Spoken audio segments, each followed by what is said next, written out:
28 মে 2013 ভারতীয় দল champions trophy খেলতে যাবে ঠিক তার আগেই আইপিএল স্পট ফিক্সিং কেলেঙ্কারি সামনে আসে, যেটা পুরো ভারতীয় ক্রিকেটকে নাড়িয়ে রেখে দেয়। গোটা দেশের মিডিয়া মহেন্দ্র সিং ধোনিকে আইপিএল ফিক্সিং নিয়ে প্রশ্ন করতে থাকে, কিন্তু বিসিসিআইয়ের স্পষ্ট নির্দেশ ছিল যাতে ধোনি কোনো প্রশ্নের উত্তর না দেয়। সে কোনো প্রশ্নের উত্তর না দেওয়ায় ভক্তরা তাকে সন্দেহের চোখে দেখতে শুরু করে। মহেন্দ্র সিং ধোনির জীবনে এত কঠিন সময় বোধহয় এর আগে কখনো আসেনি। এই কেলেঙ্কারি ভারতীয় ক্রিকেটের ওপর এমন এক কলঙ্ক লেপে দেয় যে প্রতিটি ক্রিকেট প্রেমী ক্রিকেটকে ফিক্সিংয়ের খেলা হিসাবে দেখতে শুরু করে। বিশ্ব ক্রিকেটে ভারতীয় ক্রিকেটারদের ম্যাচ ফিক্সার হিসাবে দেখা শুরু হয়, এমনকি ভারতীয় ফ্যান্সরাও তাদের প্রিয় খেলোয়াড়দের সন্দেহের চোখে দেখতে শুরু করে। সেই সময় ভারতীয় দল এবং ক্যাপ্টেন মহেন্দ্র সিং ধোনির কাছে এই সব কিছুর জবাব দেওয়ার একটাই মাত্র পথ খোলা ছিল, সেটা হলো ভারতকে চ্যাম্পিয়ন্স ট্রফি জেতানো। যথারীতি ভারতীয় দল ইংল্যান্ডে পৌঁছায়, তবে এই কেলেঙ্কারির ছায়া ভারতীয় অধিনায়ক এবং দলের পিছু ছাড়েনি। ইংল্যান্ডে পৌঁছানোর পরও তাদের এই বিষয়ে একের পর এক প্রশ্নের মুখোমুখি হতে হয়।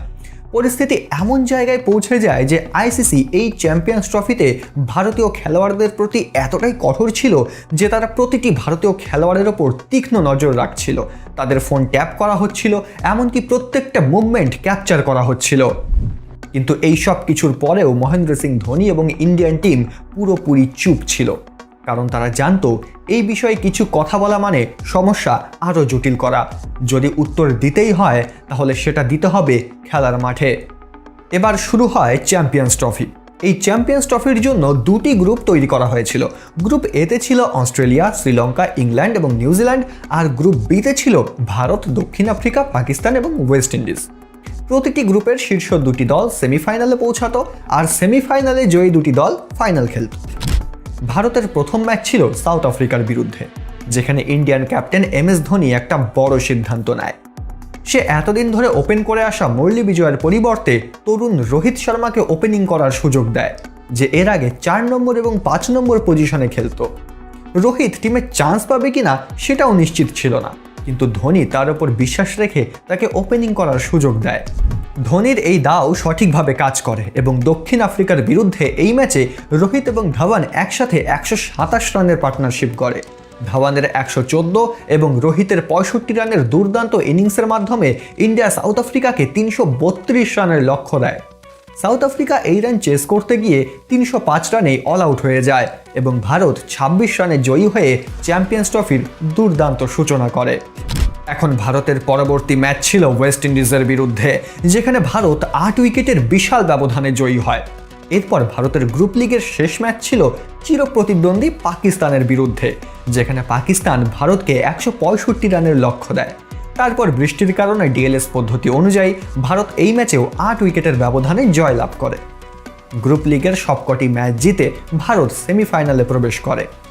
ভারতের পরপর এই ম্যাচগুলি জেতার পেছনে একজনের বড় অবদান ছিল, সে হলো নতুন আসা অলরাউন্ডার রবীন্দ্র জাডেজা। সে তার ব্যাটিং, বোলিং এবং ফিল্ডিং দিয়ে ম্যাচে আলাদাই লিড দিচ্ছিল। এদিকে গ্রুপ বি থেকে ভারত এবং দক্ষিণ আফ্রিকা, আর গ্রুপ এ থেকে ইংল্যান্ড এবং শ্রীলঙ্কা সেমিফাইনালের জন্য কোয়ালিফাই হয়। এবার সেমিফাইনালে ভারতের মুখোমুখি ছিল শ্রীলঙ্কা, আর অন্যদিকে ইংল্যান্ডের মুখোমুখি হয় সাউথ আফ্রিকা। ভারতের সেমিফাইনাল ছিল এমন একটা দলের বিরুদ্ধে যারা তখন অস্ট্রেলিয়া এবং ইংল্যান্ডের মতো শক্তিশালী দলকে হারিয়ে সেমিফাইনালে প্রবেশ করেছিল, এবং তাদের দলে ছিল মহিলা জয়বর্ধনা আর কুমার সাঙ্গাকারার মতো সুপারস্টার প্লেয়ার। অন্যদিকে ভারতীয় দলও ফুল ফর্মে ছিল, তাই আশা করা হচ্ছিল এই ম্যাচটা দারুণ রোমাঞ্চকর হবে। তবে সেমিফাইনালে ঈশান্ত শর্মার 3টি উইকেট ম্যাচটিকে এতটা ওয়ান সাইডেড করে দেয় যে এমএস ধোনি কিপিং ছেড়ে বোলিং করতে আসে। ধোনি 4 ওভার বল করে মাত্র 17 রান দেয়। অন্যদিকে অশ্বিন 3টি উইকেট নেয়, আর জাডেজা ও ভুবনেশ্বর কুমার একটি একটি করে উইকেট নিয়ে শ্রীলঙ্কার ইনিংসকে 181 রানেই শেষ করে দেয়। ফর্মে থাকা ইন্ডিয়ান টিমের কাছে 181 রান চেস করা কোনো ব্যাপারই ছিল না, তাই ইন্ডিয়ান টিম মাত্র 35 ওভারেই খেলা শেষ করে দেয়। সেমিফাইনালে শ্রীলঙ্কাকে হারিয়ে ভারতীয় টিম এবার ফাইনালে প্রবেশ করে। এখন ভারতীয় দল মাত্র এক ধাপ দূরে ছিল তার লক্ষ্য থেকে, যেই লক্ষ্য পূরণ করলেই ভারতীয় ক্রিকেটের ওপর ওঠানো সমস্ত প্রশ্নের উত্তর একবারে দেওয়া যাবে। ইন্ডিয়ান টিম এমন একটা মঞ্চে দাঁড়িয়েছিল যেখান থেকে দাঁড়িয়ে তারা ফ্যান্সদের বিশ্বাস অর্জন করতে পারত এবং ফিক্সিংয়ের কেলেঙ্কারি থেকে বেরিয়ে এসে ভারতীয় ক্রিকেটের মান সম্মান আবার ফিরিয়ে দিতে পারত। এখন শুধু অপেক্ষা ছিল দ্বিতীয় সেমিফাইনালের। দ্বিতীয় সেমিফাইনালে ইংল্যান্ড সাউথ আফ্রিকাকে হারিয়ে তাদের ঘরের মাঠে ফাইনালে প্রবেশ করে। এবার চ্যাম্পিয়ন্স ট্রফির ফাইনালে ভারতের মুখোমুখি হয় ইংল্যান্ড। এই ফাইনাল ম্যাচ ভারতের জন্য মোটেই সহজ ছিল না, কারণ ইংল্যান্ডের কাছে হোম গ্রাউন্ডের অ্যাডভান্টেজ ছিল আর তাদের দলটাও খুব শক্তিশালী ছিল। ইংল্যান্ডের বোলিং লাইন আপে স্টুয়ার্ট ব্রড এবং জেমস অ্যান্ডারসন প্রত্যেক দিন বাজ পাখির মতো ব্যাটসম্যানদের শিকার করছিল। অন্যদিকে ইন্ডিয়ান টিমও কিছু কম শক্তিশালী ছিল না। পরপর 4টে ম্যাচ জিতে দলের জোশ একদম হাই ছিল। 23শে জুন বার্মিংহামের মাঠ চ্যাম্পিয়ন্স ট্রফির ফাইনালের জন্য প্রস্তুত ছিল, কিন্তু ম্যাচের ঠিক আগে আকাশে কালো মেঘ জমা হতে শুরু করে। এই ম্যাচের জন্য কোনো রিজার্ভ ডে ছিল না, ফলে মনে হচ্ছিল দুটো দলকেই জয়ী হিসাবে ঘোষণা করা হতে পারে। কিন্তু সন্ধ্যা হতেই মেঘ আস্তে আস্তে সরে যায় এবং আম্পায়াররা টাইম ক্যালকুলেশন করে ঠিক করে 50 ওভারের ম্যাচটি 20 ওভারে খেলা হবে, অর্থাৎ ওয়ানডে ম্যাচ হয়ে ওঠে একটি টি20 ম্যাচ। এতে স্পষ্টভাবে ইংল্যান্ডের জন্য সুবিধা ছিল, কারণ ইংল্যান্ড টিমে টি20 প্লেয়ার অনেক বেশি ছিল, অন্যদিকে ইন্ডিয়ান টিমে ডিফেন্সিভ প্লেয়ার বেশি ছিল। 20 ওভারের খেলা দেখে ইংল্যান্ড যখন আনন্দে আত্মহারা হয়ে উঠছিল, তখন ইন্ডিয়ান টিমের ক্যাপ্টেন মহেন্দ্র সিং ধোনির কপালে চিন্তার ভাঁজ পড়ছিল। যথারীতি টসের জন্য 2 ক্যাপ্টেন মাঠে যায়। ইংল্যান্ডের ক্যাপ্টেন অ্যালিস্টার কুক টসে জিতে ওভারকাস্ট কন্ডিশনের সুবিধা নেওয়ার জন্য প্রথমে বল করার সিদ্ধান্ত নেয়, অর্থাৎ ম্যাচ শুরু হওয়ার আগেই ভারত ব্যাকফুটে চলে আসে। ভারতের হয়ে ওপেন করতে আসে রোহিত শর্মা এবং শিখর ধাওয়ান। প্রথম ওভার থেকেই ইংল্যান্ডের বোলাররা তাদের সুইং বল দিয়ে ভারতীয় ব্যাটসম্যানদের নাস্তানাবুদ করে রেখেছিল। চতুর্থ ওভারে ভারতীয় টিমে প্রথম ঝটকা লাগে, যখন স্টুয়ার্ট ব্রডের একটি সুইং বলে রোহিত শর্মা আউট হয়ে প্যাভিলিয়নে ফেরত যায়। এরপর ধাওয়ান ইনিংসকে সামলে নিয়ে কিছু ভালো শট মারতে শুরু করে এবং 24 বলে 31 রানও করে, কিন্তু তারপরে সেও আউট হয়ে যায়। এখন ভারতের স্কোর ছিল 11 ওভারে মাত্র 64 রান, রান রেট 6-এরও নিচে ছিল। পিচে এখন কোহলি এবং দীনেশ কার্তিক ছিল, যাদের ওপর দায়িত্ব ছিল পরবর্তী 9 ওভারে দ্রুত রান করে স্কোরকে 150 রানে পৌঁছে দেওয়া। কিন্তু এরপর যা হয় সেটা কেউ কল্পনাও করতে পারেনি। এরপর মাত্র 2 রান করতে গিয়ে ভারতের 3-3টে উইকেটের পতন ঘটে। প্রথমে দীনেশ কার্তিক আউট হয়, তারপর সুরেশ রায়না, আর তারপর 0 রানে স্বয়ং মহেন্দ্র সিং ধোনি আউট হয়ে প্যাভিলিয়নে ফেরত যায়।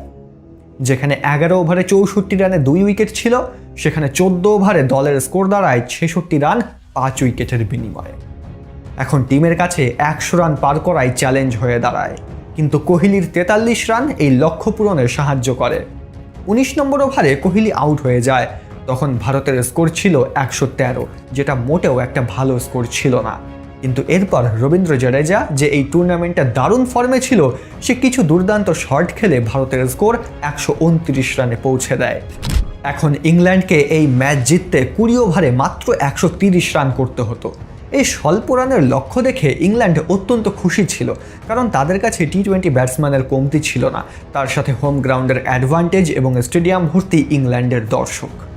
কিন্তু ধোনি জানতো যে ফাইনাল ম্যাচের প্রেসারে এই অল্প রানও একটা বড় ফ্যাক্টর হয়ে উঠতে পারে। যথারীতি ভারতীয় টিম প্রথম ইনিংসের কথা ভুলে গিয়ে মাঠে নামে এবং পুরো ফোকাস করে বোলিংয়ের ওপর, কারণ ভারতের একটাই লক্ষ্য ছিল, সেটা হচ্ছে চ্যাম্পিয়ন্স ট্রফি জেতা। ইংল্যান্ডের তরফ থেকে ওপেনিং করতে আসে অ্যালিস্টার কুক এবং ইয়ান বেল। ভারতীয় বোলিং শুরু হতেই ইংল্যান্ডের ব্যাটিংয়ের অবস্থা খারাপ হয়ে যায়। দ্বিতীয় ওভারেই ইংল্যান্ডের অধিনায়ক অ্যালিস্টার কুক 2 রান করে আউট হয়ে যায়, আর দেখতে দেখতেই 9 ওভারে ইংল্যান্ডের 4 উইকেট পড়ে যায় আর স্কোর দাঁড়ায় মাত্র 46। এই মুহূর্ত পর্যন্ত মনে হচ্ছিল ম্যাচ ভারতের হাতেই আছে, কিন্তু এরপরে ইয়ন মর্গ্যান এবং রবি বোফারা নিজেদের খেলা শুরু করে। প্রথমে তারা উইকেট বাঁচায়, তারপর আস্তে আস্তে রান রেট বাড়াতে থাকে। এবার পরিস্থিতি এমন হয়ে দাঁড়িয়েছিল যে ইংল্যান্ডকে জিততে হলে 18 বলে 28 রান করতে হতো। ভারত আস্তে আস্তে ম্যাচ থেকে দূরে সরে যাচ্ছিল।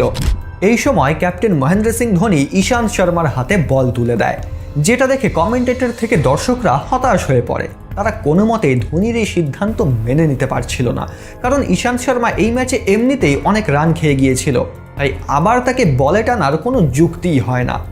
অন্যদিকে ঈশান্ত শর্মা বলে এসেই প্রথম 2 বলে 8 রান দিয়ে বসে। এখন ইংল্যান্ডের 16 বলে মাত্র 20 রানের প্রয়োজন ছিল।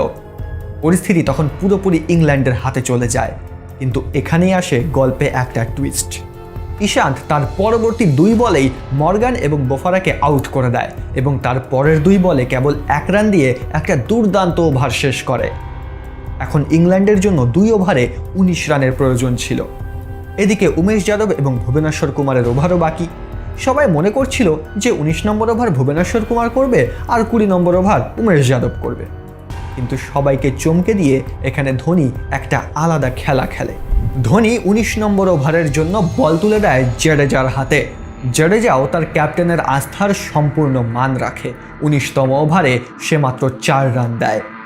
এখন ছিল ম্যাচের শেষ ওভার, অর্থাৎ নির্ণায়ক ওভার। ইংল্যান্ডের প্রয়োজন ছিল মাত্র 15টি রানের। সবাই আশা করছিল এই ওভার ভুবনেশ্বর কুমার বা উমেশ যাদবের মধ্যে কেউ একজন নিশ্চয়ই করবে। কিন্তু ধোনি আবার সবাইকে চমকে দিয়ে অশ্বিনের হাতে বল তুলে দেয়। এই ডিসিশনে সবাই তো পুরোই আপসেট, কারণ রান বাকি মাত্র 15 আর একজন স্পিনার বোলারকে দিয়ে শেষ ওভার করানোর মতো রিস্ক হয়তো কোনো ক্যাপ্টেনই নেবে না। কিন্তু ধোনির মাথা সবার থেকে আলাদা। যথারীতি পুরো দায়িত্ব এবার অশ্বিনের ওপর এসে পড়ে। অশ্বিনের প্রথম বল ডট হলেও পরের 4 বলে 9 রান আসে। চ্যাম্পিয়ন্স ট্রফি 2013-র শেষ বল এবং এখনও নির্ধারিত হয়নি যে কে চ্যাম্পিয়ন হবে। শেষ বলে ইংল্যান্ডের দরকার 6 রানের। বল ছিল অশ্বিনের হাতে।